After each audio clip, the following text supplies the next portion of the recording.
saya Ibu Tuira Gita Kusuma dari kelas 11 IPA 1. Di sini saya akan menjelaskan tentang minyak bumi. Asal muasal minyak bumi yaitu minyak bumi terbentuk dari pelapukan berbagai macam sisa-sisa organisme seperti tumbuhan, hewan, dan jasad-jasad ternik yang sudah tertimbun dalam dasar lautan bersama lumpur selama jutaan tahun lamanya. Bila kita urutkan, maka akan menjadi seperti ini.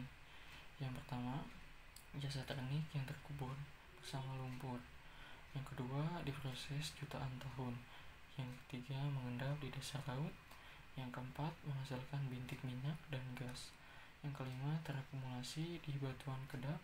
Yang keenam, menjadi deposit minyak bumi. Karena asal minyak bumi terbentuk dari sisa organisme, maka disebut sebagai bahan bakar fosil. Bahan bakar fosil tergolong sumber daya alam yang tak terbarukan karena proses terbentuknya minyak bumi yang sangat lama menjadi alasan dari hal ini. Di sini ada komponen pada minyak bumi. Komponen penyusun minyak bumi dengan persentase tertinggi adalah hidrokarbon sebesar 90-99%. Komponen berikutnya diikuti dengan belerang dengan persentase sebesar 0,7-7%, sedangkan kandungan nitrogen, oksigen, dan organologam dalam jumlah yang kecil. Selanjutnya ada lokasi penambangan minyak bumi di Indonesia. Yang pertama adalah Provinsi Riau, Provinsi Jawa Timur, Provinsi Kalimantan Timur, Provinsi Jawa Tengah, Provinsi Sumatera Selatan, Provinsi Jawa Barat, Provinsi Kepulauan Riau. Di sini ada fraksi-fraksi minyak bumi. Minyak bumi berasal dari berat oil minyak mentah. Minyak mentah merupakan campuran dari segala macam yang ada di minyak bumi. Untuk memisahkannya dilakukan destilasi bertingkat. Hal untuk memisahkannya disebut dengan menara fraksinasi. Tujuannya adalah di mana titik D paling rendah, dia akan lebih cepat menguap dan akan berada di posisi tertinggi, yaitu paling atas dengan jumlah atom C paling sedikit. Semakin bawah titik D-nya, maka makin banyak jumlah atom C-nya, dan pada akhirnya diperoleh berbagai macam hasil dari penyulingan minyak bumi berdasarkan perbedaan titik D-nya masing-masing. Di sini ada gambarnya. Berdasarkan penjelasan sebelumnya dapat diperoleh data sebagai berikut. C1 sampai C5 dengan titik didih 20 derajat Celcius menghasilkan gas LPG. C5 sampai C7 dengan titik didih 30 derajat Celcius dengan menghasilkan ether pertalum. Yang ketiga ada C5 sampai C12 dengan titik didih 150 derajat Celcius dengan menghasilkan bensin. C12 sampai C18 dengan titik didih 200 derajat Celcius menghasilkan kerosin atau bahan bakar diesel. C16 lebih yaitu dengan titik didih 300 derajat Celcius dengan menghasilkan gel petroleum atau pelumas. C20 lebih dengan titik didih 370 derajat Celcius dengan menghasilkan parafin, lilin, seni pahat, dan korek api. Yang terakhir ada C25 lebih dengan titik didih 400 derajat Celcius menghasilkan residu yaitu aspal. Selanjutnya ada bensin. Bensin merupakan bahan bakar kendaraan bermotor yang memiliki peran penting di Indonesia. Tersedia beberapa jenis bensin, misalnya premium, pertamax, dan pertamax plus. Setiap jenis bensin memiliki mutu yang berbeda.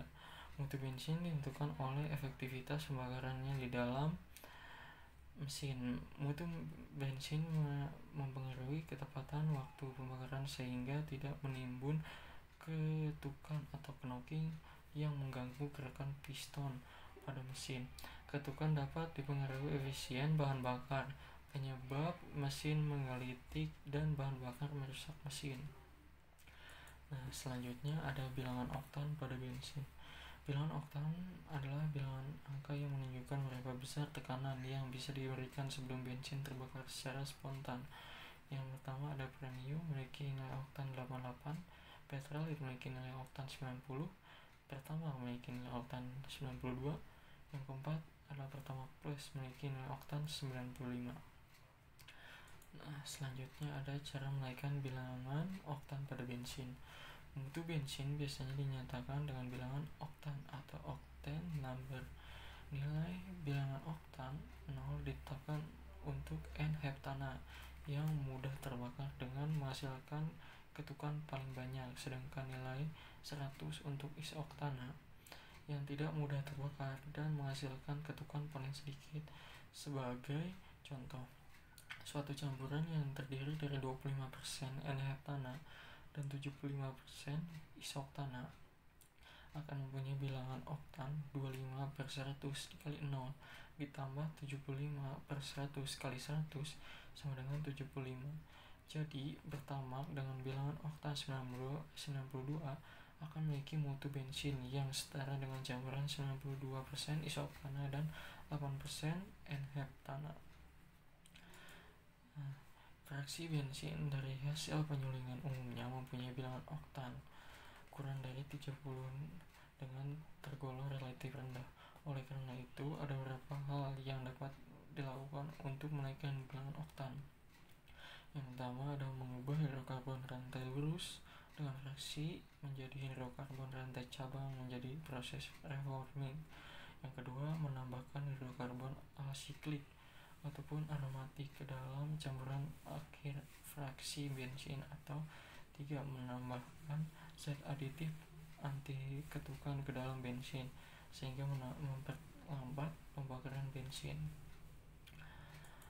Nah, ini ada gambarnya. Dan zat anti ketukan yang dapat digunakan yaitu TEL atau tetrahydrolid dengan rumus kimia Pb(C2H5)(4). Namun senyawa timbal atau Pb ini merupakan racun yang dapat merusak otak, sehingga menggunakan dilarang dan digantikan dengan zat anti ketukan lainnya seperti MTBE, methyl-tetributieter. Nah, sekian, terima kasih.